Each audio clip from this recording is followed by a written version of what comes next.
Good afternoon, innovators. Our afternoon announcements are as follows. That's Bella. That's Ivan. Coming at you. What's good, SCG? Let's start off with the warm-up from sports. Hey, Lawrence and Mauricio. Thanks, guys. Yesterday, the girls soccer team went to regionals to play against Richards.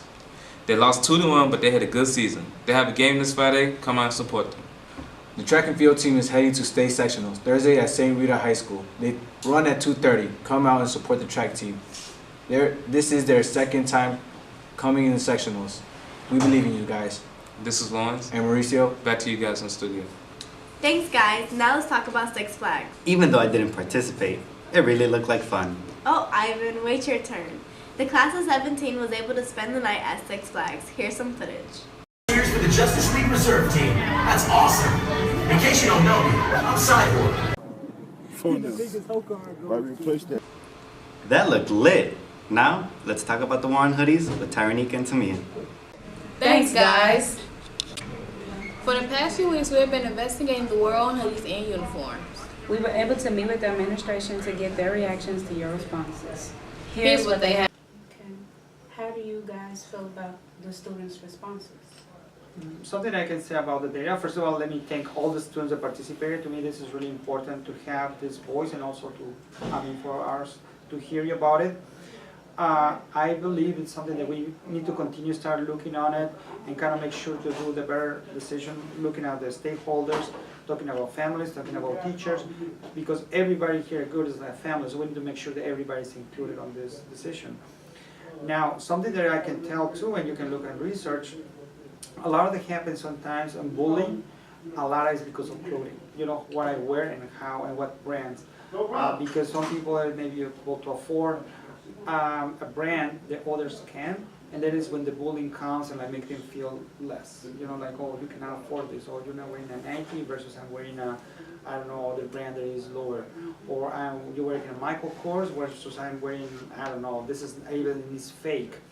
I mean, so we need to kind of start looking into all of those areas, so that way we can make the right decision for all of you guys. And like I said again, this is not closed, like Mr. Busso says. We are going to continue with this dialogue until we find what we always looking for, a win-to-win situation for everyone.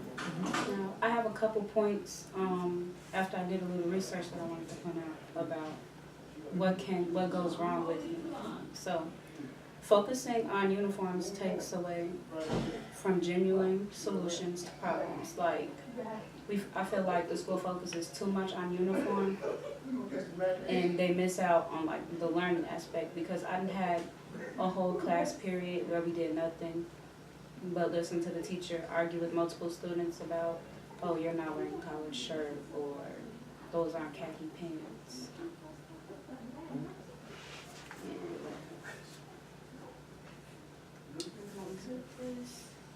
And also I wanted to add that when I took the SAT, we didn't wear uniform, but when we took the PSAT, we did wear uniforms, and a lot of people's score came out a lot higher.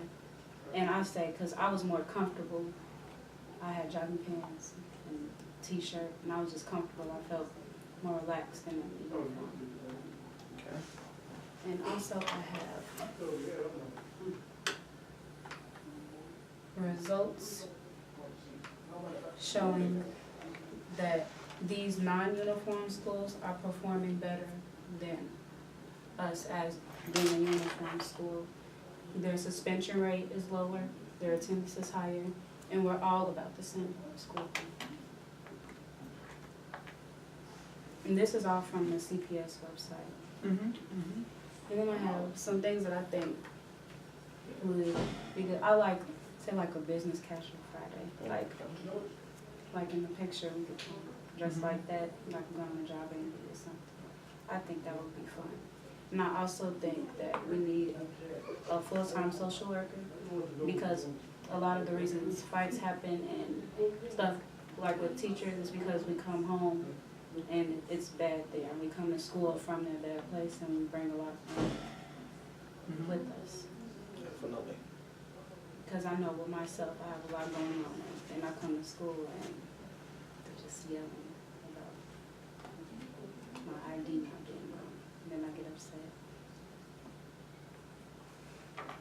And enforcement of rules, I feel like the rules aren't consistent. Cause like, you guys passed, I remember, I don't remember when that was, but you passed out a paper right when everybody walked through the door saying, if you don't have this, it's gonna be automatic detention, there's gonna be this, and it's not being enforced, and that kind of makes it harder. Like, that's what makes the students more rowdy, because It's not consistent. right, it's not consistent. So I feel like if we have something and it's consistent, then I feel like everything will turn out better. Yeah, connecting it to the expectations. And then I could send this to you, but these are just notes from my psychology class about like reinforcement, punishment, and rule consistency. That came in, those are my resources. Yeah, no, that would be great. Like I said again, I want to thank you for this, and I like the feedback. Like, for example, something that I can say here, like, you know, like a business Friday. You know, those are things that we can start kind of considering, you know, as ideas. In regards to a social worker, that's something that definitely we are looking into. This is one of our goals for next year.